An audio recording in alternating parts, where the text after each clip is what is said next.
Rick Oliver is the owner and actually co-owner, I guess. His brother Jeff is co-owns with him. This goes back, it's a family business, goes back to the late 1960s, 69 I believe, where his grandfather, Don Haley, started a business basically in a room, and Rick kind of took the business over. All of you have seen his commercials, Haley's Lock, Safe, and Key, and he, with everything that's going on in today's world, I thought, well, maybe we could get something on, answer some questions with respect to personal and property safety and security, and what would be the correct approach to go. I know I've been looking myself for it, and I thought, what a better way to do it and share with all of you. He is a certified Medeco Security Center. He does provide, and will hopefully provide some answers about the personal and property security. Next year will be his 50th year, so we celebrate his store here in Lafayette, and also one down in Crawfordsville. So please help me welcome Ned Swanson and Rick Oliver. Thank you, Rodney. I'm gonna step behind out of the podium because I like to walk and talk at the same time. So it's hard for me to sit still. It's nice to see some familiar faces. Some folks I haven't seen for quite a while. Steve Riggs, Jim Leslie, good to see you. Reverend Parnell, and of course my neighbor Steve, who didn't help me get my snowblower started the other night. Probably just hoping he'd use it. Anyway, like Rodney said, we'll be celebrating 50 years in business next year. My grandfather started it in 1969. It evolved. I joined him in 1977, and we were just a two-man show at that time. As a matter of fact, I think Jim was probably doing business with us back then. From that point, we went to, we grew. My brother joined us, and my dad came on board, and so now we are 20 people strong. We've got 20 employees. I have 2 nephews in the business, a sister that is in the business, and still my brother and I. Unfortunately, my father and grandfather both passed on. So we have come full circle. We used to be just a simple little lock and key shop that was kind of fun. It was my grandfather's passion when he retired from Fairfield to have something to do when he retired. Well, this is what it grew into, is a 14,000 square foot building, one here and then another property in Crawfordsville, and 20 people. And we do everything from, still do the locks and keys, although keys have evolved to a lot of different things, rather than just your house keys. Your automotive keys now are, they need to be milled, they need to be, a standard $2 car key is not anywhere in the realm of things anymore. They're mostly $50, $60 on the least expensive end. And then we do commercial doors and frames, we do security systems, we do surveillance cameras, we do access control, and like I said, we run 7 service trucks and have 2 stores.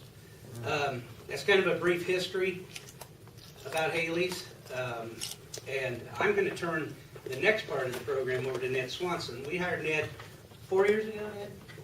Almost 5.5. Time flies when you're having fun, right? So anyway, Ned came on board pretty much to try to jumpstart our Crawfordsville store. We brought him on his business development, kind of sales and business development and stuff. I told him I didn't really care if he sold anything. Just go out and meet people, talk to people, and get people to know about Haley's. Because at some point, and you all have hopefully gotten a brochure. If not, let me know. At some point, there's something in that brochure that you're going to need from Haley's. I mean, we do a realm of things. So we brought Ned on board, and he's got our Crawfordsville store up and running. We've got another salesperson that does outlining areas. I mean, our territory has gotten so big that we go all the way up north. We've got a couple of accounts clear up in the northern part, south of Chicago. We go clear down to Bloomington. We go east to clear over to Gas City, and west clear over in Illinois. So our territory has gotten big because mainly if you didn't keep up with technology, and you were those little lock shops back in the 70s and 80s, and you didn't keep up, well, you got left behind. And those places are, the mom and pops places are pretty much gone. I mean, they've either been gobbled up or they've just closed. So we've been fortunate. We've kept the course. We've stayed on target. And with that, I'm going to turn it over to Ned, and he can talk to you about security systems, which is our newest venture. And it's only about 2 years old, but we have really generate a lot of action and a lot of sales in that area because it is what we do. And like I said, we're local. We've been here 50 years. We're not going anywhere. So I'll turn that over to Ned. Thank you, Rick. I want a little bit of credit. Rick's the star in the commercial, but I'm in the background with Leo Farrell, who some of you may know from the National Group, his wife, and it's at my house. So you might take notes next time you see a commercial, but I've got just a little bit of part of it. Briefly today, we want to talk about home security. That was the billing of what we were going to talk about today, but Rick wanted to do a little history, which I think is important for you to understand about our business and what we do. But mostly today we're going to talk about home security and how to keep you safe and your home safe.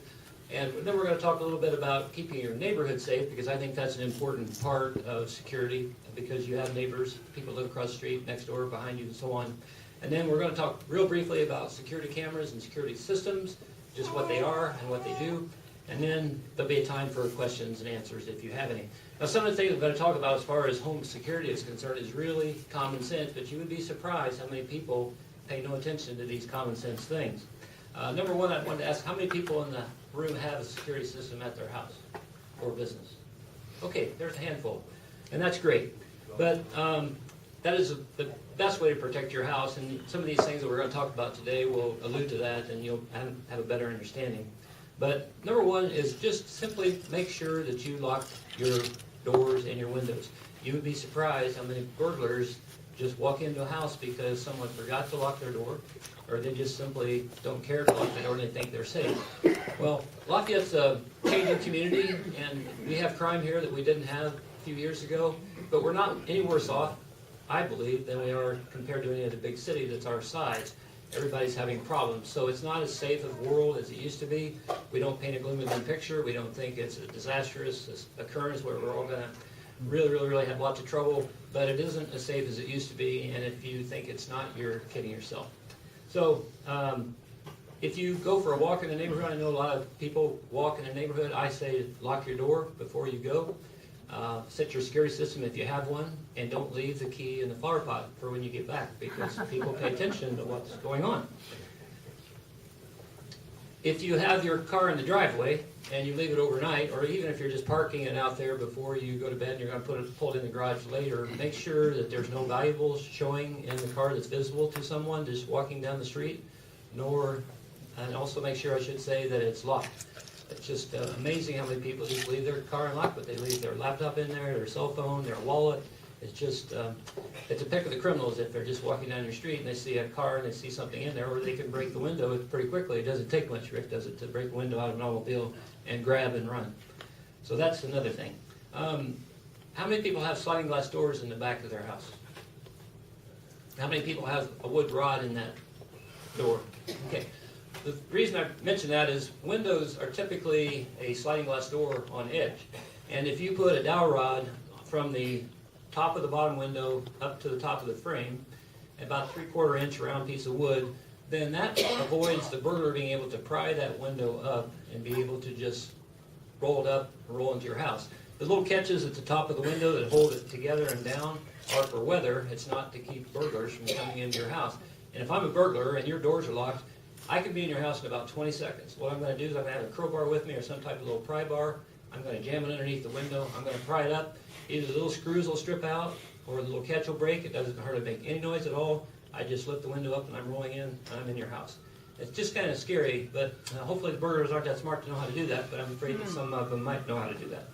The next thing is, if you have a garage that has windows or on the door itself, or windows on the side where you can see into the garage, the little pull rope on the track for the automatic garage door opener, you pull and that releases the door so you can lift it up in case your garage door opener doesn't open. Mm-hmm. If the criminals have a little play in the top of your garage door, they can push you in with a little crowbar, they can put like a coat hanger and just get a hold of that rope. They can't get the knob out, but they can get a hold of the rope. One little jerk, and that releases the door, and then they're in your garage. So my recommendation, our recommendation is you cut the rope off short enough where it can be reached outside of the garage door, or just take it off and make a little hook so if the garage door opener breaks, you can't, you can still hook it with a coat hanger or something and pull it down and get the door to release. So the next thing is if you have the doorbell ring, don't automatically open the door to see who it is. If you don't have a peephole or side windows, ask who it is before you open the door. That's one of the scariest things, I think, for people, particularly older people, or even young people or ladies, because you don't know who's at the door. I mean, if it's your next door neighbor and say, well, hi, Bill, or I'm Mary, or whoever, that's one thing. But if you have no idea who it is, it can be bad. So make sure that you know who's at the door.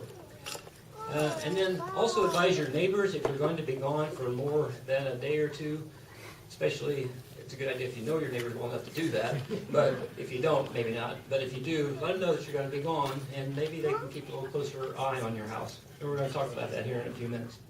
Motion sensor lights are great for outside activity. Anybody that walks up to your house, a light comes on. Criminals do not like light, and it's a big deterrent for criminal activity, because when the light comes on, they hopefully will just go away. If you keep regular times that you depart from your house and return, let's say that you go to work at the same time, or the kids go to school at the same time. So if everybody's out of the house on a regular schedule, the criminals kind of watch those patterns. And so they know that they're pretty safe probably breaking in your house from, say, 9 o'clock in the morning to 3 o'clock in the afternoon until the family and the kids come back. So if you don't pay attention to that, bad things can happen to you. We had a neighbor about 3 doors down from us several years ago. Neighbors went to work, both of them. The kids are in high school, both kids went to high school. They left their service door in the garage open, unlocked. So some people came into the garage, opened the garage door, pulled their vehicle into the garage, and had all day to load stuff out. It was kind of a shame what they got ripped off, but people don't know. So just try and watch each other and help out the best you can. There's more break-ins during the day than there are at night now. And one of the several reasons that are work hours for the burglars. That's just kind of nice for them. And it's safer for them. It's a lot less likely they're going to get shot, because if they break it at night, we also sell guns at our Crawfordsville store, so that might be something you want. And it's more time for them. They have more time to look around and see what you have and decide what they want to take with them. So just keep that in mind. We want to talk real briefly here about keeping your neighbors safe, what you can do for your neighbors, what you can do for you. And how many of you have heard the term noisy neighbors? How many have noisy neighbors? Nosy, I'm sorry, not noisy, nosy. Yeah, big difference. No, I looked up nosy the other day, and it said inquisitive, curious, interfering, prying, meddlesome, and snooping. I think all those terms apply to somebody's neighbors or current neighbors or previous neighbors in the past. But it's not all bad to have nosy neighbors, because maybe there's a strange car or van that's parked in your driveway that you're not familiar with and they don't know who it is. Maybe there's solicitors in the neighborhood that are not allowed, and they're knocking on doors. They could be burglars, they may not be solicitors, they may be soliciting for a burglary. And if they knock on the door and nobody's home, it's kind of their option to either break in or not break in. So we want to watch out for each other. And so if we see anything, err on the side of being nosy for your neighbors, and report things that you think are mysterious or not properly going on in the neighborhood. As far as security systems and camera systems are concerned, I just wanted to let you know that security systems tell you what is going on, and security cameras show you what's going on or what has gone on at your house. So if you have a security system, it helps protect you and your home while you're there or while you're not there. And the two biggest things that we sell as far as security is concerned is burglar detection devices like door sensors, motion detectors, those types of things. And the number two is smoke detectors. And then in the brochure you have on the inside cover of the brochure, it lists like 12 or 13 other things we do, like water, temperature, CO2, etc. You can read those at your convenience. But there's a lot of things that the security system can help you protect yourself from. So if the system is activated, in other words, if the burglar alarm goes off, then the system notifies a monitoring company. Every single company that sells burglar alarms or security systems have their systems report to some monitoring company somewhere. And then the monitoring company has it come up on their computer screens, and it can either be by telephone line or cell phone. Most people are getting away from their landlines, so most of them are doing cell phones now. And so it reports that incident directly to the monitoring company by cell or by phone. And then the monitoring company reports the incident, whatever they see on the screens going on, to the local county authorities. typically only has one center that all calls from all monitoring companies and all 911 calls and everything go to, and then they dispatch, the local authorities dispatch either police, fire, or emergency medical. That's the three type of things that a security system can help you with. And then after they do that, then the monitoring company will contact whoever is first on your call list. So if there's a break-in at your house, and then they'll call the authorities first, and then they'll start calling their call list, and whenever they get a live body to report it to, they'll say, this is Rapid Response, that's the name of the company who we use. This is Ned Swanson from Rapid Response. When a reporter break-in at your house, here's what we know. They broke in the back door, they activated the motion detector, or the smoke detector in the basement went off, we dispatched the fire truck, those type of things. And then what we do is we charge for the equipment that we sell you to protect against those things, and then there's a monthly or annual monitoring fee involved. And so you pay Haley's for both of those if you want to buy it from us. So that's fairly simple and straightforward. Now, the camera system, I want to talk briefly about it. The camera system can be viewed either on-site at home with a monitor or through a computer or through a TV screen, or if you have internet access through someone like Comcast or MetroNet, where it's a hard line, we can have it do wirelessly through any kind of internet system that you have. So it will show up on your phone, it'll show up on any computer in the world. If you dial up your cameras, you can pull it up and see what's going on at your house. I can look on my phone and I can tell you, no, I can't either because my cameras aren't on right now because I don't have a camera system, but I'm going to soon. And Rick could look up on his phone and see his cameras. Ned will be able to do that here probably within the next 30 days. As soon as I tell my wife I'm going to do that. But anyway, I think it's a really good idea to install a camera system for several reasons, but it's really better to have a security system. And the reason is that camera systems are a lot more expensive than regular security systems are. And so here's a few things I wrote down. You'll like this one. One reason that people buy security cameras is they have money and they want to spend it. All right? So, but I try to talk people out of it a good portion of the time. I'm straight salary and I'm not on commission, so I don't make any extra money whether you buy something or not. I'm going to get paid if I call on you regardless. And that puts me in the driver's seat. And the other thing that puts me in the driver's seat that's not related to this is Rick and Jeff's service is probably the best in town and best in Tippecanoe County and surrounding communities. We really take care of our customers, but that's just goes without saying. But anyhow, if you have issues in your neighborhood that are going on or at your house, then that's a reason to consider a camera system. If you know the potential individual that is trying to harm you or has harmed you and you want to catch them in the act, then that's maybe a good reason to put a security system in. If you don't know who they are, then there's really good odds that the police do not know who they are either. So if you put a camera system in, you can get a real nice picture of me walking across your yard or by your house or whatever, but if the police don't know me and you don't know me, then it doesn't do a lot of good and you spend a lot of money for nothing as far as I'm concerned. And then the other thing is if you don't have video footage of the person that did whatever they did to you doing that, then you can't submit it in court. So if you said somebody keyed your car, and I walked across through the camera and you saw me walking through the camera and said, see, there's Ned, he did it. Well, I don't see Ned doing it because you don't have it on video recording. But if you see Ned keying your car, pulling the key out and walking on your car doing it, then that's different. But it's very rare that we ever catch anybody doing exactly what they're doing and being able to submit that in a court of law. So you just want to keep that in mind. So those are some of the basic things about security, home security and camera systems, how they work, how they report. Is there any questions so far at this point? Yes, sir. I've got friends that have them, and they're always confused, and when they walk up to the house and walk in, alarms go off and all that. Is there something that's simple for an 84-year-old guy? Yes, there is. You can install a really good security system, which is what we do. You can. Oh, I'm sorry. He asked how do you avoid false alarms? They're always going off, and a lot of people say that to me. Well, I'm worried about setting it off, or it just goes off inadvertently and it calls the police or the fire department, and then they come to our house and they're mad at us and they start charging for that. What do you do? Well, there's like 3 or 4 things that I tell people all the time, because I get asked this almost daily. But number one is you want to install a really good security system, which we have.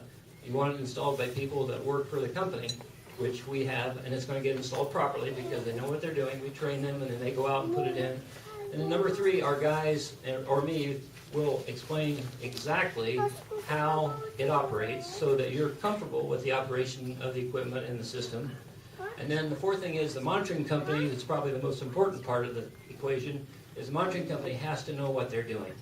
And ours does. They're the largest monitoring company in the U.S. They monitor over 1 million people, and they've been rated number 1 in the industry for like the last, I don't know how many different years, but several, and they just do an excellent job. And then number 5, I guess, it's just common sense that you want to be able to protect yourself without false alarms, and you want to learn how to use the system. So what we do for like the first week after we install the equipment, we will not hook it up to the monitoring company yet. So we'll give you like a week in order to test it. So you can put it down, you can arm it, you can come home, you can disarm it, you can actually set it off while you're there, you can play with it, and it doesn't bother anybody but the neighbors if you have an outdoor siren. So you have a chance to operate it and be comfortable with it. And I tell people if they can walk and chew gum at the same time, they can run our monitoring system and our alarm system, which most people can do that. And One other thing, I think, is they also make. Yes. So you can pull in your garage. yeah, we have remote key fobs that double as a device that can arm or disarm the system remotely from your car. And then it can also function as a panic button. So let's say you're in the bedroom and you have your panic button back there and you hear somebody trying to break in. If you hold 2 of the buttons down at the same time for about 3 or 4 seconds, and we do that because if you bumped it, you don't want it going off, so you physically have to hold it down for 3 or 4 seconds, it will activate what they call a police panic mode.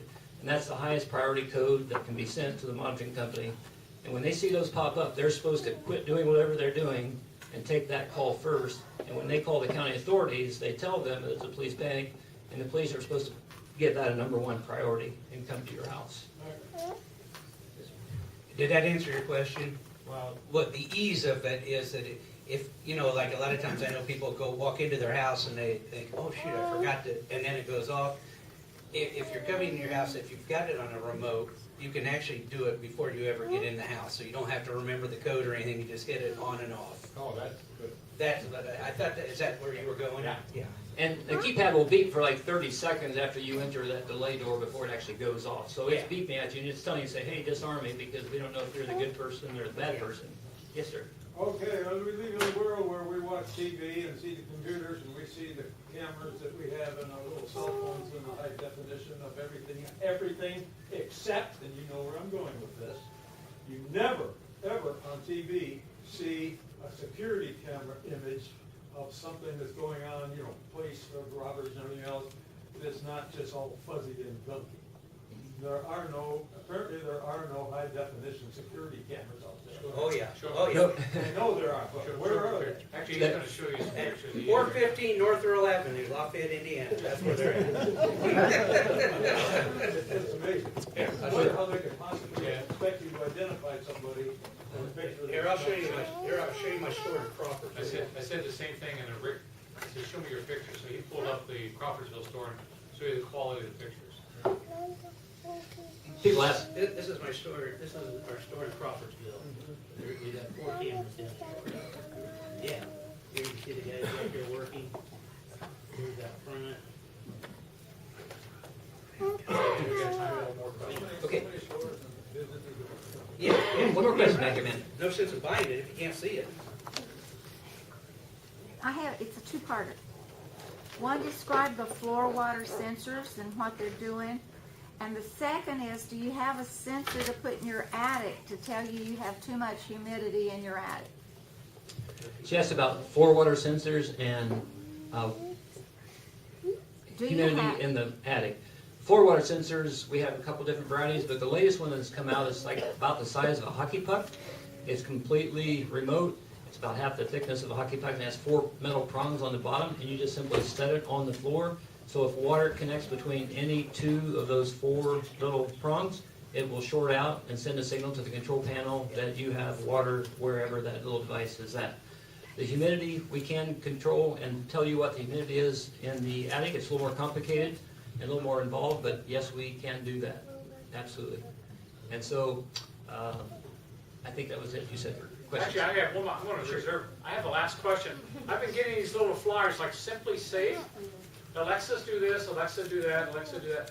Tell me about the quality or your opinion on this type of system as opposed to what you do.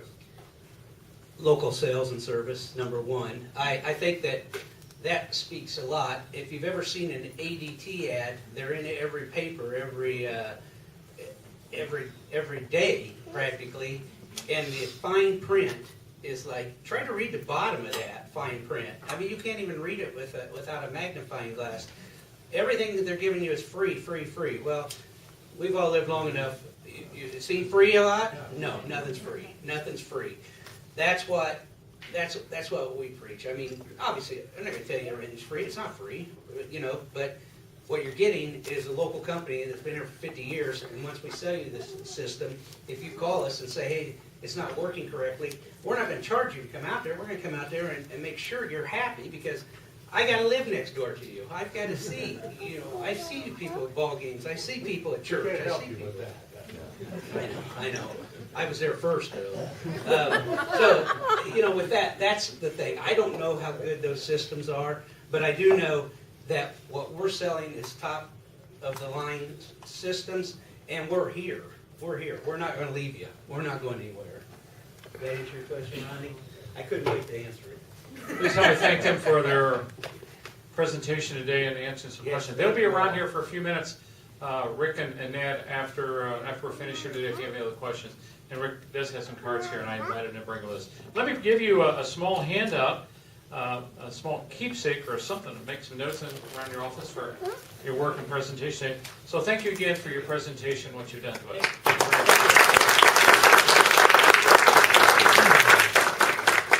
I didn't do this in the beginning, but I'll tell you now, one time I babysit this guy. He tells you how old